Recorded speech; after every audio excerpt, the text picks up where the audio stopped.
এখানে যে কানেকশনগুলো দেখা যাচ্ছে এইখানে হচ্ছে 12 volt to 15 volt power in করা যাবে।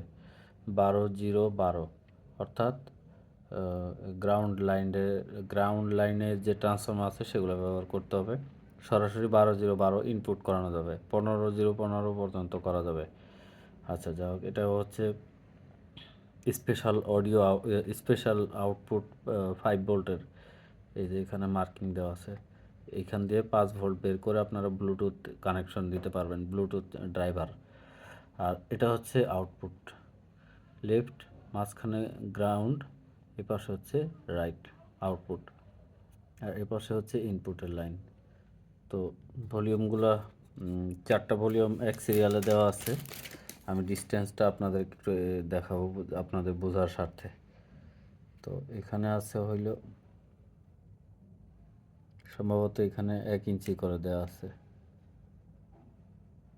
না 1 ইঞ্চিরও কম দেওয়া আছে, 0.86 ইঞ্চি করে দেওয়া আছে পার ভলিউম।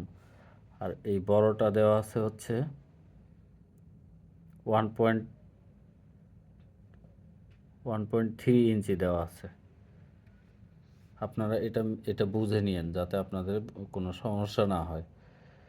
0.86 ইঞ্চি পার ভলিউম, এই গ্রুপটা আপনারা মিলাই নেবেন। এরপরে মেন ভলিউম থেকে এই পরের স্টেপের ভলিউমটা 1.3 ইঞ্চি আর কি। তো যা হোক, আশা করি বুঝতে পারছেন। এটাই ছিল ভলিউম বোর্ডটা, বাংলাদেশি অ্যাসেম্বলি এটা।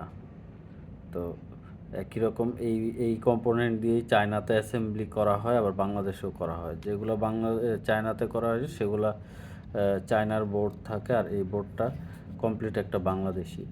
মূলত সাউন্ড কোয়ালিটি তৈরি হয় পার্টসের কারণে।